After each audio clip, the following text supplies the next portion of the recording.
वो बृहस्पति के शिष्य थे, तो हम बापूजी के शिष्य हैं। बापूजी कोई असाधारण व्यक्तित्व तो नहीं है, बहुत बड़े व्यक्तित्व हैं। इनका तो महिमा मेरे जैसा व्यक्ति क्या, स्वयं शारदा और ब्रह्मा विष्णु महेश भी गाए महिमा तो गा नहीं सकते हैं, इतने महान है बापूजी। बापूजी ने स्वयं कहा है कि मैं 70वीं बार आया हूं धरती पर। 16 बार पहले आ चुके हैं और 16 बार में 13 बार तो ब्रह्मवेता महापुरुष बनकर आए, लेकिन 3 बार बापूजी ने बताया है।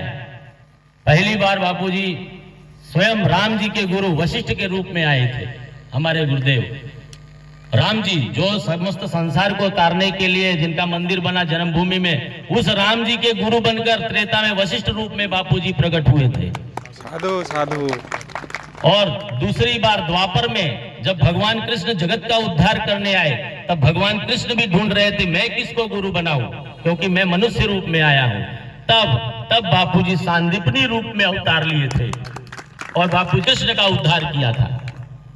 जब कलयुग आया, कलयुग में बापूजी जब धर्म का बहुत कुप्रचार हो रहा था, उस समय बापूजी बताते हैं कि नानक जी के रूप में पंजाब में जहां सिख संप्रदाय जो चला, महात्मा भगवान के अवतार थे, नानक जी के रूप में बापूजी ने तीसरी बार अवतार लिया था ब्रह्मज्ञानी के रूप में।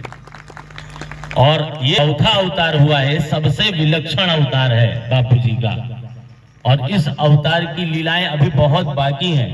बापूजी का तो अभी जो भी बापूजी ने सेवा कार्य और जितने भी धर्म के कार्य किए हैं, अभी उससे भी बड़े कार्य बापूजी द्वारा संपन्न होने हैं। अभी बापूजी का आयु बहुत है, बापूजी अभी शरीर छोड़ने वाले नहीं है। जो विधर्मी लोग सोच रहे हैं कि बापूजी जल्दी चले जाएंगे, तो बापूजी भी अभी अधर्मियों का और अधर्म का नाश करने वाले जितने भी चेतना है, सबका नाश करके धर्म की पुनः स्थापना करके ही धरती छोड़ेंगे। तब तक बापूजी शरीर छोड़ने वाले नहीं है। जय। तो बापूजी को तो जो अभी वहां के माननीय जेलर साहब हैं, उनके तुकाराम जी ने हमको बताया था, तो वो जेलर साहब के गुरुदेव जब आए तो उन्होंने उनको दंडवत प्रणाम किया बापूजी को, और बताया कि बापूजी की आयु, उन्होंने हस्तरेखा विशेषज्ञ थे, उन्होंने जब बापूजी की हस्तरेखा देखी तो बापूजी बोले, बापूजी आपकी तो अभी 137 वर्ष आयु है, आप तो 137 वर्ष अभी धरती पर रहेंगे। बापूजी मुस्कुरा दिए, कुछ नहीं बोले। तो बापूजी को समझना सबके बस की बात नहीं है। बापूजी अथाह है, अगम्य है, और बापूजी तो लीला कर रहे हैं। एकांतवास की लीला जो है बापूजी ने सर्वप्रथम कह दी थी। मैं 2006 में एक साधक को लेकर गया था दीक्षा दिलाने के लिए, और मेरा संकल्प था स्वयं का कि मैं जिस दिन दीक्षा लूंगा वापस घर लौटकर नहीं आऊंगा।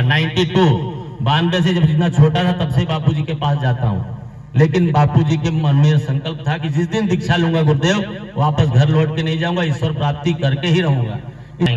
हम और आप उतना ही कर पाएंगे जो गुरुदेव ने हमको आज्ञा दी है। गुरुदेव ने हमें आज्ञा दी है कि सेवा करो और साधना करो। सेवा क्या करनी है, जो गुरु का ज्ञान है वो घर घर तक पहुंचाना है। हम लोग आज एकत्रित सेवा के उपलक्ष्य में हुए माला पूजन का निमित्त बनाकर हमारा है कि घर घर बापू के संदेश को पहुंचाना है हम सबको। और वो सेवा, वो संदेश कैसे